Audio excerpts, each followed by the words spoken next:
ఈ సంవత్సరంలో దేవుడు నిన్ను ఆశీర్వదించాలంటే పక్కబెట్టుకోవద్దు, అసహించుకోవద్దు, ద్వేషించవద్దు. వారు నా గురించి అంతా మాట్లాడారండి, వదిలేయి. కొన్నిసార్లు తెలియక మాట్లాడతారు, కొన్నిసార్లు తెలిసి మాట్లాడతారు. మనతో బ్రతికిన వాళ్ళే ఎందుకు మాట్లాడతారు? మనల్ని గాయపరచాలనే మాట్లాడతారు, మనల్ని బాధ పెట్టాలనే మాట్లాడతారు.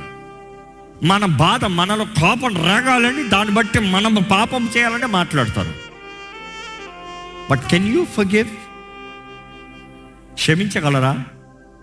క్షమించాలనేది దేవుడు కోరుతున్నాడు. ఎందుకంటే ప్రభు నేర్పిన ప్రార్థనలో కూడా చూస్తాం, యేసు ప్రభు నేర్పించిన ప్రార్థన, మేము మా అపరాధస్తుల్ని క్షమించిన ప్రకారము, ద మెజర్.